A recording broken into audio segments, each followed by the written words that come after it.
La justicia. ¿La justicia está bien en el país? La mayor parte dice que no. Se han hecho repetidos intentos en los últimos años y en general en las últimas décadas para devolver la confianza del litigante y más que eso, la confianza de la población ante la administración de justicia. Pero de tiempo en tiempo aparecen casos que dan verdaderos tropezones y que mandan al tacho los intentos de reforma de ese sistema judicial.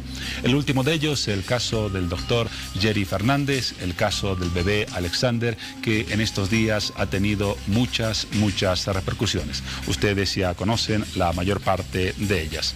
Vamos a hablar de este tema, pero también de otros, por ejemplo, el perdonazo tributario que mencionamos hace instantes, y lo vamos a hacer con el presidente del Senado, Milton Barón. Presidente, buenas noches, bienvenido a Hora 23. Buenas noches, un gusto estar en el programa, saludar a usted y por intermedio suyo a la vasta audiencia que nos ve a esta hora de la noche. En la Cámara de Senadores ya está prácticamente en la recta final el proyecto de ley del perdonazo, ¿verdad?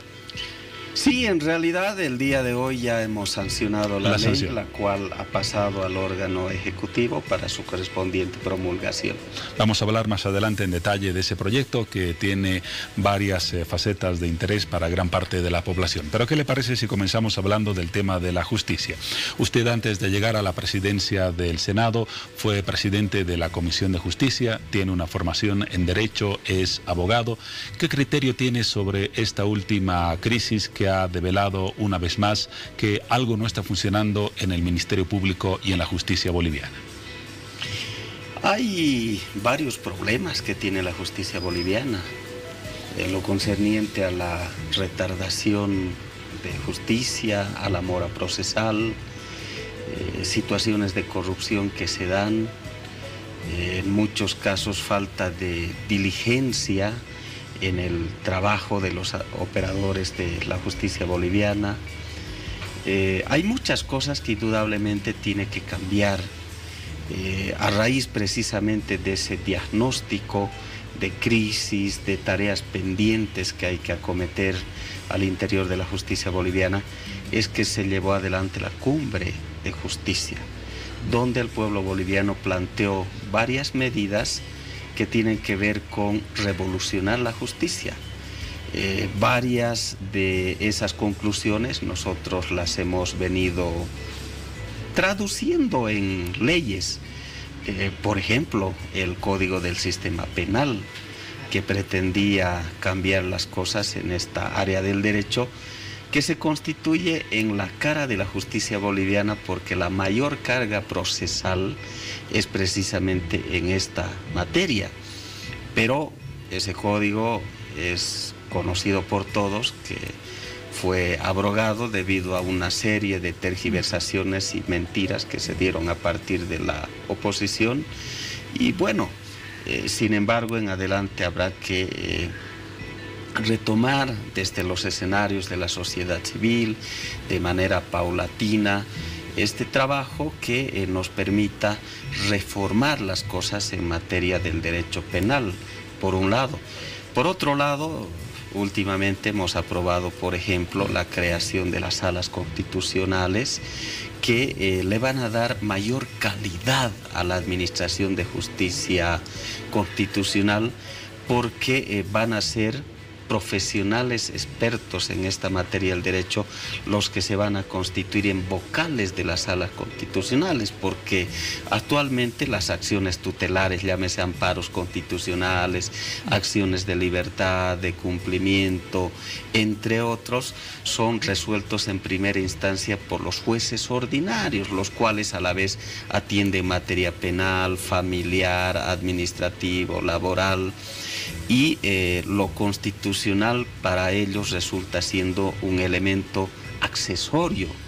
Con estas salas constitucionales tendrán que ser abogados mínimamente con 6 años de experiencia en esta área, tendrán que contar con estudios de posgrado y eso va a mejorar los fallos de primera instancia, porque mire, nosotros hemos accedido a datos los cuales indican que las 2/3 partes de los fallos de primera instancia son revisados por el Tribunal Constitucional, precisamente por defectos que se observa en la aplicación de la norma. Entonces, el Parlamento y el Ejecutivo, el órgano ejecutivo, estamos trabajando en procura de implementar esas conclusiones de la cumbre judicial. Nuestro propósito es cambiar la justicia en nuestro país, pero al mismo tiempo también nos encontramos con situaciones en las que los operadores no están precisamente en la misma ruta y bueno, vemos cosas que realmente profundizan la crisis de la justicia y la colocan en una situación de cuestionamiento generalizado. Justamente a propósito de los operadores, más allá de las necesidades de reformas y más allá de las reformas que ya se están aplicando, algo está fallando con los operadores de justicia, porque independientemente de que tengamos buenas o malas normas, están vigentes y correspondería a los operadores que las apliquen. Pero en el caso reciente, el caso del doctor Fernández, hemos visto que las cosas están de cabeza, no se toman en cuenta las pruebas correspondientes, hay una mala valoración de la información que lleva a decisiones que finalmente van en sentido contrario a la justicia. ¿Qué hacer con los operadores de justicia que no cumplen su obligación mínima de administrar justicia? Ahí yo tengo una respuesta clara y absolutamente categórica. Aquellos operadores de justicia que no trabajan con transparencia o que no aplican el derecho tal cual debe ser, no solo que tienen que ser procesados, sancionados disciplinariamente, sino que inclusive deben dejar el Poder Judicial. Está claro que el tema de la justicia es un servicio que la ciudadanía debe recibir, y me refiero al mundo litigante, en términos de un trabajo eficiente, eficaz, apegado al derecho y donde se garantice absoluta transparencia. Muchos consideran que la injerencia del poder político en la administración de justicia, mediante designaciones que de alguna manera no son transparentes, mediante influencia en posibles fallos, mediante recomendaciones, son las razones que verdaderamente afectan la credibilidad de los propios operadores de justicia y de la justicia en sí. ¿Qué opina frente a esa visión y a ese análisis de lo que está pasando en la justicia? Esa es una falsa acusación, aquello que se diga que el poder legislativo, ejecutivo, interfiera en el trabajo de las autoridades judiciales. Para nada. Nosotros respetamos la independencia y la autonomía con la que actúa el Poder Judicial. En esa medida, lo que decide la justicia ordinaria, el Ministerio Público, cualquiera de las instancias de administración de justicia es responsabilidad de ellos. Nosotros en absoluto no tenemos por qué influir en esa situación. Lo que pasa es que este tema de la cooptación resulta ser un discurso político que ha articulado la oposición en procura de tratar de lavar su imagen frente a procesos que algunos opositores tienen fruto de vulneraciones a la norma o la comisión de hechos irregulares. Entonces acuden al fácil y falso expediente a la vez de decirse perseguidos políticos cuando no lo son. En Bolivia vivimos en una democracia plena, se respeta la libertad de expresión y en esa medida si algunos tienen procesos es porque han cometido daños económicos al Estado, porque han transgredido la norma, pero a nadie se persigue por sus ideas. Por lo tanto, yo asevero de manera contundente y categórica que en nuestro país tenemos el respeto a la independencia y a la autonomía de los diferentes órganos del Estado. Esta realmente es una situación que puede calificarse como usted la ha mencionado. Existe una independencia real de poderes, porque se habla también de muchos fallos, de muchas circunstancias que vinculan a la administración de justicia con ciertos favores y relaciones de proximidad con el órgano ejecutivo. Para nada, mire, un día debatíamos en la Asamblea Legislativa Plurinacional y uno de los compañeros nuestros, con sobrada razón y con datos, demostraba que los compañeros nuestros, alcaldes en algunos casos, gobernadores, diferentes autoridades, han recibido sentencia mucho más rápido que los opositores. Y hay muchos casos nuestros de gente, de compañeros que han ido a la cárcel, que tienen sentencias condenatorias ejecutoriadas. El caso del exprefecto de Oruro, por ejemplo, Santos Ramírez, exministras de Estado, muchos alcaldes. En nuestro gobierno no se protege absolutamente a nadie. Si alguien vulnera la norma o comete algún hecho irregular, pues asume las consecuencias y sufre las sanciones que en ley correspondan. Pero si usted ve, hay muchos casos de opositores que hasta el día de hoy no tienen sentencias, años y años en juicios, y los procesos andan deambulando de juzgado en juzgado. Entonces, no es verdad que haya una parcialización de la justicia con nosotros, más al contrario, reitero, o sea, nosotros sentimos que hay muchos más compañeros que en todo caso han sufrido de decisiones judiciales en su contra. Reitero, este tema de la cooptación es un discurso político que en todo caso ha armado la oposición, reitero, en el afán de victimizarse y de tratar de expiar sus culpas ante la ciudadanía, diciéndose perseguidos políticos cuando no lo son.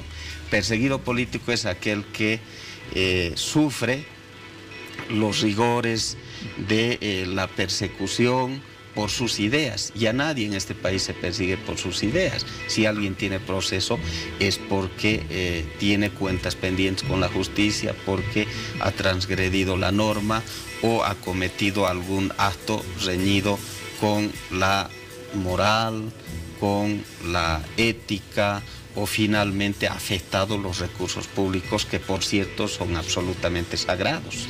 Para concluir con este tema, senador, más allá de las vinculaciones y del debate sobre la independencia o no de los órganos del Estado, ¿qué se va a hacer para que no se repitan casos como los del doctor Jerry Fernández y tantos otros que abundan en la justicia boliviana? ¿Qué concretamente se puede poner en práctica para evitar que la justicia sea lo que es hasta hoy, casi una vergüenza en el país? Mire, yo creo que una buena medida de controlar la calidad de los fallos judiciales es implementar las auditorías jurídicas. Ahí sí, los jueces, los fiscales van a tener que hacer un trabajo prolijo, apegado a la norma y transparente. Pienso yo que, por ejemplo, esa es una interesante medida que a manera de política pública se puede encarar en adelante. Y sumado a esto hay varias iniciativas que la propia Cumbre de Justicia arrojó, las cuales las iremos implementando de manera paulatina en adelante, pero además del conocimiento profundo del derecho que cada operador de justicia debe tener, es importante también los valores éticos, morales, los principios que finalmente a un profesional le dan pues la suficiente idoneidad y probidad para ejercer sus funciones de manera adecuada. Auditorías tributarias, tributarias más bien auditorías a los operadores de justicia, la propuesta del presidente del Senado. Vamos ahora sí, presidente, a hablar de la ley que finalmente ha sido sancionada por la Cámara de Senadores, la denominada del perdonazo tributario. Nos dieron ya a conocer en los últimos días algunas de las características de este proyecto. La gente se pregunta a quiénes va a beneficiar y de qué manera. Bueno, esta es una norma que va a beneficiar a 80.373 contribuyentes. Una cifra bastante alta. Una cifra bastante alta, ciertamente, de los cuales 66.750 son personas naturales y 13.623 son personas jurídicas, empresas. La mayor parte entonces entra en el perfil, por ejemplo, de profesionales independientes o de qué categorías más. Básicamente estamos hablando de esos dos tipos de contribuyentes. Personas naturales, individuales, consultores, profesionales independientes, todos ellos, pero también las personas jurídicas en relación a las empresas, fundamentalmente las microempresas o las unipersonales. Se va a beneficiar todo ese conjunto de contribuyentes.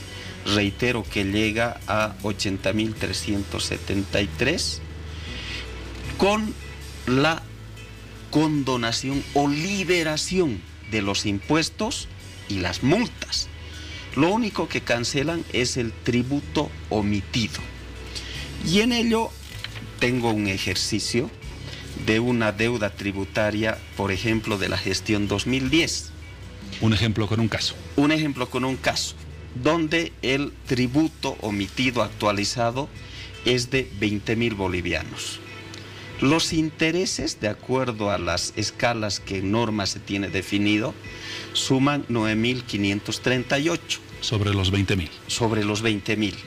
Las multas llegan a 20.000 bolivianos en un periodo desde el 2010, les reitero, al 2018, digamos, estamos hablando casi de 8 años, ¿no?, de antigüedad de esta deuda.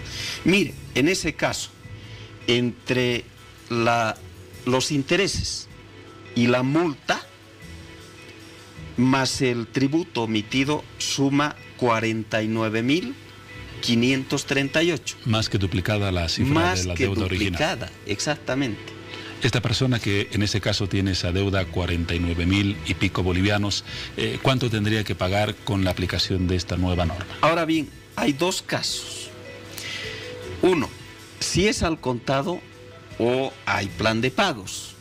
Si es al contado, si pagan su tributo omitido hasta el 30 de noviembre de este año, se liberan del 100% el impuesto y solo pagan el 5% de la multa. 20.000 bolivianos y pico. Llega apenas a 21.000 bolivianos de los más de 49.000 que tendrían que pagar. Es decir, hay una reducción del 58%. Se han librado de pagar cerca de 28.000 bolivianos, más o menos. Así es. El otro caso, también de pago al contado, hasta el 28 de febrero del año siguiente.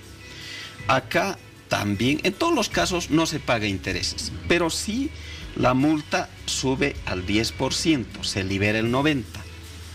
El importe total a pagar, en vez de los más de 49.000, baja a 22.000 bolivianos, habiendo una reducción del 56%. En el caso que cancele hasta febrero del 2019. Del 2019 al contado, ¿no?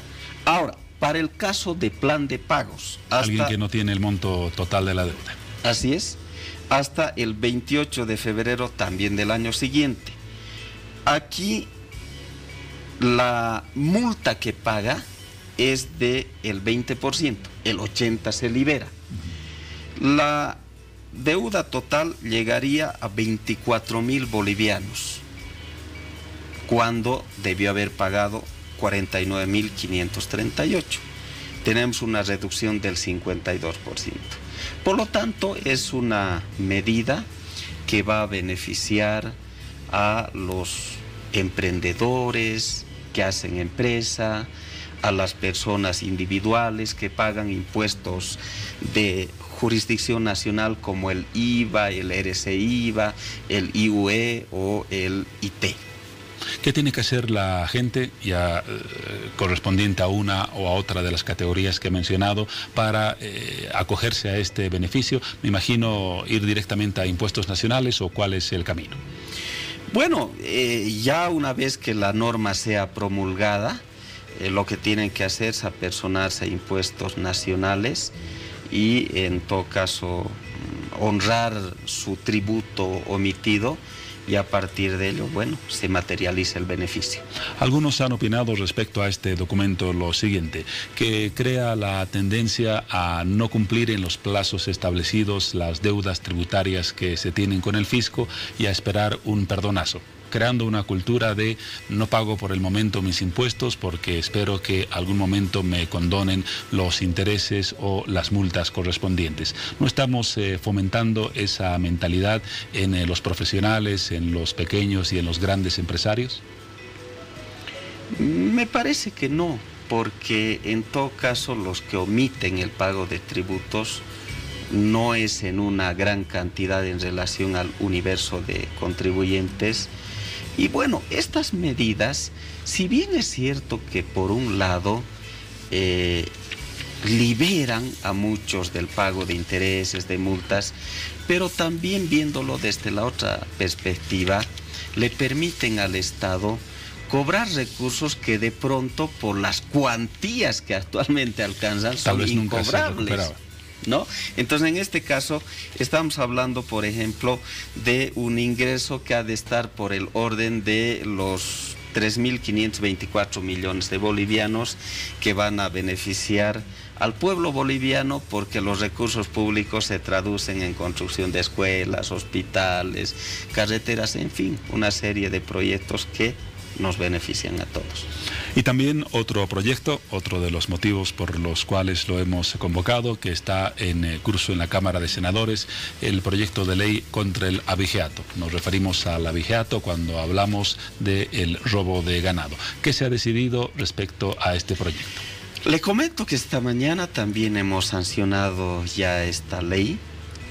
Y ¿cuál es la novedad importante? Es la creación del Consejo Nacional de Lucha contra el Abigeato, que está integrado por el Ministerio de Desarrollo Rural, el Ministerio de Gobierno y un representante de la CONCABOL, de la Confederación de Ganaderos de Bolivia, ¿no? Este Consejo Nacional tiene como atribución el generar políticas públicas que precisamente vayan a frenar esa ola y dinámica de robos de ganado que tenemos en el país. Ahora bien, al margen de esto, se ha hecho una gradación proporcional de aplicación de las penas, habida cuenta que actualmente el artículo 350 del Código Penal establece que para el robo de ganado se aplica la pena privativa de libertad de 1 a 5 años, indistintamente de que se trate del robo de una oveja, de una vaca, sea con tratamiento genético, se robe un ganado o varios. O toda una manada. Claro. Entonces, no hay mucha racionalidad en la aplicación de la sanción. ¿Qué cambia con la nueva ley? Cambia el hecho, por ejemplo, de dividir el ganado en dos categorías, mayor y menor. Por ejemplo, en el ganado menor están las ovejas, en el ganado mayor está el vacuno, el caballar, ¿no? Y de acuerdo a eso y a la calidad de los mismos se establecen las penas. Cuanto mayor es el robo en términos de cantidad y de calidad, mayor es la pena. que llega incluso con agravante hasta los 6 años. Es el tope máximo. El tope máximo. Con agravante estamos hablando de 4 a 6 años, cuando, por ejemplo, se utiliza armas de fuego, cuando ya se trata de una organización criminal, entre otras condiciones, ¿no? Por ejemplo, cuando se trata del robo de un ganado menor, una oveja, por citar un ejemplo, es de 6 meses a 1 año la privación de libertad. Si hablamos de ganado mayor, ya es de 2 a 4 años. Y si hay las agravantes, se sube de 4 a 6 años. Entonces hay una aplicación proporcional y mucho más justa de la sanción. Pero además de esto, hemos incorporado una figura que no existe en el actual Código Penal, que es la receptación del ganado vacuno. Hay mucha gente que comercializa con carne de ganado vacuno robado. En esos casos, si se les encuentra en esa situación, pues también se les aplica sanción. O aquel que esté transportando ganado robado, porque los ganaderos nos decían que sus pérdidas ascienden a los $10 millones y que ya se habría producido un robo, sumando, obviamente, de casi 4.000 cabezas de ganado. Entonces, esto estaba yendo en incremento y con esta norma lo que queremos hacer es precisamente proteger a los ganaderos, porque este proyecto de ley surge del pedido de ellos, porque nuestro gobierno ha fortalecido bastante este tema. Hemos logrado liberar de la fiebre aftosa, por ejemplo, al ganado vacuno. Estamos exportando carne a los países vecinos y bueno, es una actividad productiva que merece la protección del Estado. Y un fenómeno que afecta principalmente al departamento del Beni, también con impacto secundario en Santa Cruz. Con las 2 leyes sancionadas, ¿cuándo se promulgan? Bueno, asumo que será los siguientes días. Dependiendo del presidente. Claro, ese es un tema que corresponde al órgano ejecutivo. Nuestra labor concluye en la sanción de una ley. Así es. Gracias, presidente del Senado, por la información de las 2 leyes que han sido sancionadas en esta jornada y también por lo que significa la valoración, esa propuesta de auditorías jurídicas que me imagino va a ser parte del debate para reformar la justicia, un deseo tan postergado pero a la vez tan necesario en el país. Sí, es una tarea que tenemos que acometer. La justicia debe cambiar. Debemos tener en Bolivia una justicia oportuna, una justicia transparente, una justicia que tenga como operadores a los mejores hombres o mujeres abogados o abogadas. El deseo de todos que ojalá se cumpla muy pronto. Gracias, senador Milton Marón, presidente del Senado, por su presencia en Hora 23. Ya estaremos pendientes de otras actividades del Senado y temas no van a faltar desde luego para comentarlos en este escenario. En todo caso, soy yo el agradecido. Muy buenas noches, hasta otra oportunidad. Será hasta pronto.